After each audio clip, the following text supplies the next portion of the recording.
बिस्मिल्लाहिर्रहमानिर्रहीम। अस्सलाम वालेकुम व्यूअर्स। शाहीन जी टेक्निकल के एक और ट्यूटोरियल के साथ मैं हूं मोहम्मद सफदर शाहीन और ये वीडियो माइक्रोसॉफ्ट वर्ड की ट्रेनिंग के सिलसिला की दूसरी वीडियो है। आज हम इस वीडियो में देखेंगे कि हम टेक्स्ट सिलेक्शन कैसे करते हैं, यानी कि आप का टेक्स्ट जो है वो टाइप किया हुआ है, आप उसको कितने तरीक़ों से आप सिलेक्ट कर सकते हैं। मिसाल के तौर पे मैं यहाँ पे एक सेंटेंस लिख लेता हूँ।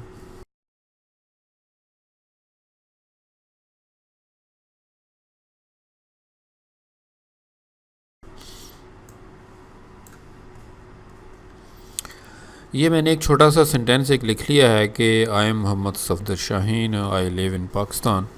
जी व्यूअर्स, सपोज़ कि हमारे पास ये टेक्स्ट है। मैं थोड़ा इसको बड़ा कर लेता हूँ ताकि हमें देखने में समझने में आसानी हो।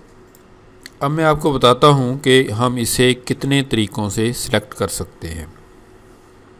पहले तो आप एक बात ये भी समझ लें कि ये जहाँ पे ये ब्लिंकिंग पॉइंट कर रहा है इसे हम कर्सर कहते हैं।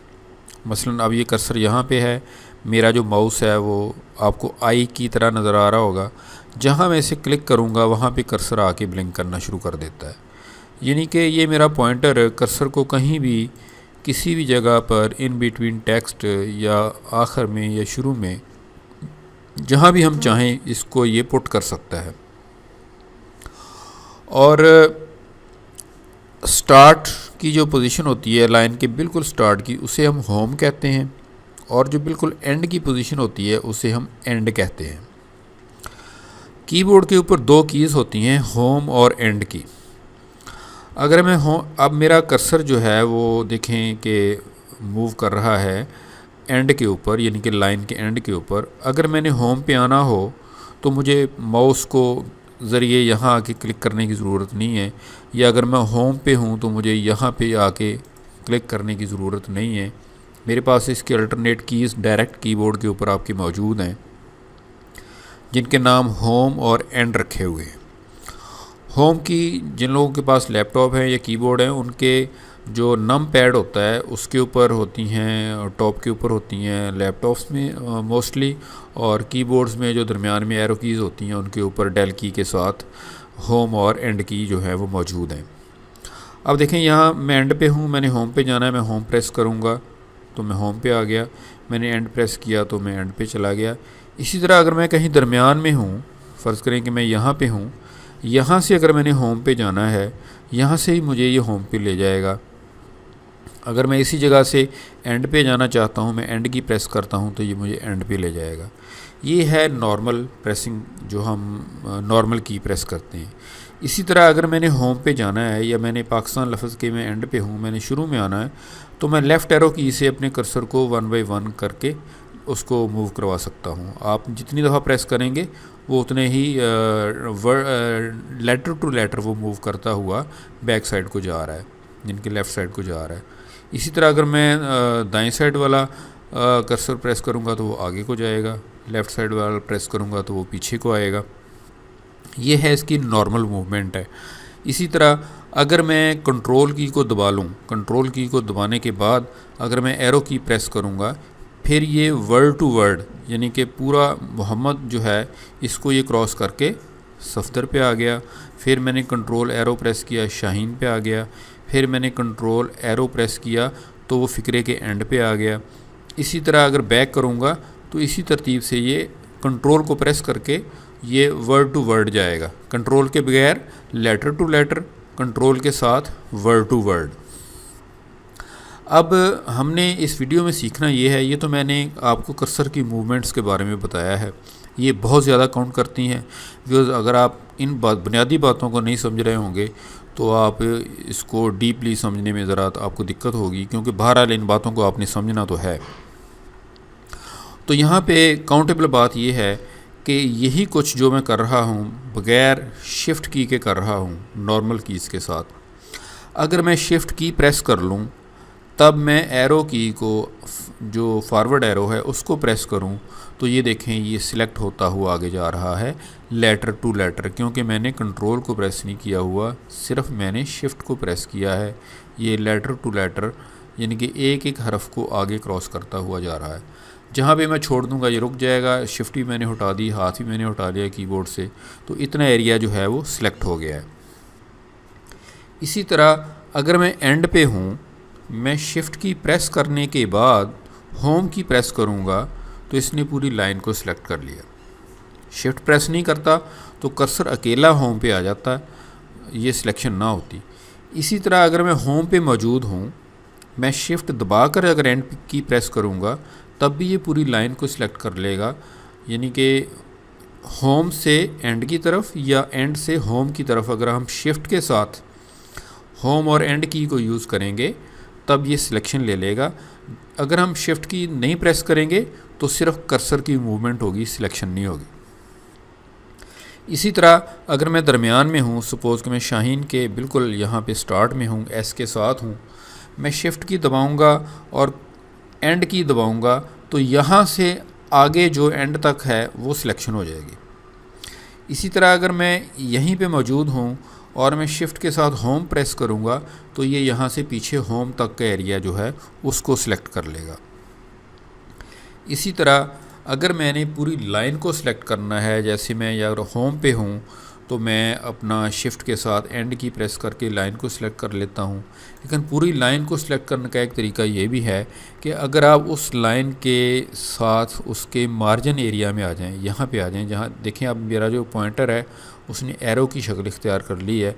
अगर अब मैं इसे प्रेस करूँगा तो ये पूरी लाइन को सिलेक्ट कर लेगा। जैसे मैंने प्रेस किया उसने पूरी लाइन को सिलेक्ट कर लिया। ये तो थी इसकी इस तरह की सिलेक्शन। दूसरा एक होता है कि माउस के ज़रिए आपने सिलेक्शन कैसे करनी है। माउस के ज़रिए ये है कि आपने जहाँ से भी आप अपना माउस को प्रेस करेंगे बटन को, नॉर्मल बटन को, तो फिर उसके साथ आप दबा के रखने के बाद आप इसको ड्रैग करवाएंगे। जितने एरिए पे आप ड्रैग करवा देंगे वो उतने एरिए को वो सिलेक्शन लेता जाएगा। यानी कि ये देखें, ये यहाँ ये वर्ड टू लेटर भी आप कर सकते हैं, जितना मतलब कि आप एरिया चाहते हैं। अगर मैं फ़र्ज़ करूँ यहाँ से मैं पीछे जाना चाहता हूँ तो मैं पीछे जा सकता हूँ, यहाँ से मैं आगे जाना चाहता हूँ मैं आगे जा सकता हूँ। यानी कि आप इस तरह इसकी सिलेक्शन माउस के ज़रिए ले सकते हैं। दूसरा ये है कि जिस वर्ड के अंदर आप हैं, जिस लफ्ज़ के अंदर आप हैं, मसलन इसमें मोहम्मद एक पूरा वर्ड है, सफदर एक पूरा वर्ड है, शाहीन एक पूरा वर्ड है, मैं जिस वर्ड में 2 दफ़ा क्लिक कर दूंगा उसको ये पूरे उस एक वर्ड को सिलेक्ट कर लेगा। मैंने 2 दफ़ा क्लिक किया, मोहम्मद को सिलेक्ट कर लिया। मैंने 2 दफ़ा क्लिक किया, पाकिस्तान को सिलेक्ट कर लिया। अब देखें ये पूरी लाइन जो है ये एक पैराग्राफ भी है, एक लाइन का पैरा है ये। सपोज़ पैराग्राफ का मैं आपको बता देता हूँ कि ये ऊपर एक बटन लगा हुआ है, ये पैराग्राफ मार्क शो हाइड हम इसे कहते हैं। अगर आप इसे दबाएं तो देखें ये आखिर में ये एक निशान आ गया है। ये जब भी हम कहीं भी एंटर की प्रेस करेंगे तो एंटर की के साथ एक निशान ये पीछे छूट जाएगा।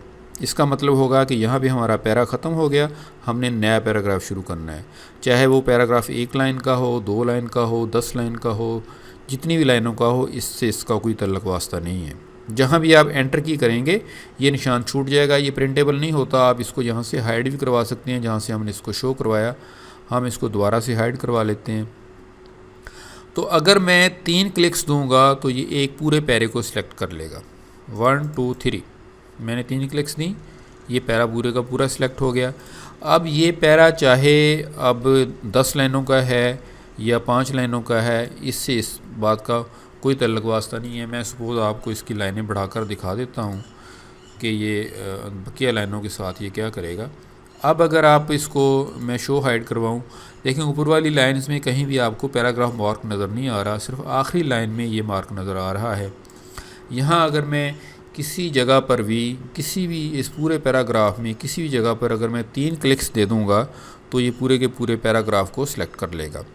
जैसे ये मैंने 3 क्लिक्स दी और ये पूरे का पूरा पैराग्राफ सिलेक्ट हो गया। लाइन वाली वही कि अगर आप यहाँ से इनमें से किसी भी लाइन के सामने आके मार्जिन एरिया में जाएं, एरो बनेगा, वो सिलेक्ट हो जाएगी। ये सिलेक्ट हो गई, ये हो गई, ये हो गई, फर्स्ट हो गई। अगर आप पहली लाइन को सिलेक्ट करने के बाद माउस को प्रेस करके रखेंगे नॉर्मल की को, तो और उसको नीचे ड्रैग करवाएं, तब ये अगली लाइन उसमें शामिल करता जाएगा।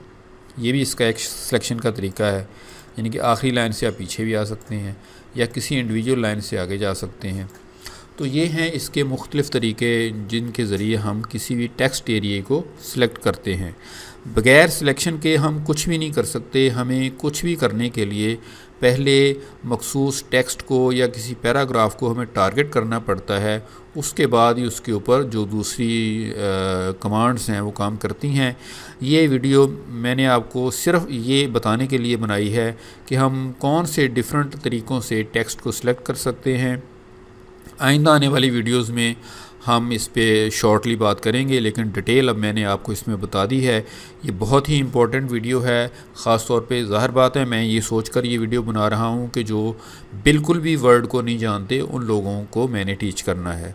जो इन चीज़ों को जानते हैं, जो थोड़े बहुत पहले एक्सपर्ट हैं, उनके लिए तो डेफिनेटली ये वीडियो नहीं है, लेकिन नए लोगों के लिए ये बहुत ही इम्पोर्टेंट बातें हैं कि आपने इनको अच्छी तरह आपको पता होना चाहिए कि हमने किस किस तरह से किस तरीके से हम किसी मखसूस टेक्स्ट को हम सिलेक्ट कर सकते हैं। इसी के साथ व्यूअर्स मैं आपसे इजाज़त चाहूँगा। इंशाअल्लाह मिलेंगे अगली वीडियो में, तब तक मुझे दुआ में याद रखिएगा। आखिर में रिक्वेस्ट ये है कि मेरे आप चैनल को सब्सक्राइब ज़रूर कर लें ताकि आइंदा वीडियोस जो हैं वो आप तक पहुँचती रहें। अल्लाह हाफ़िज़।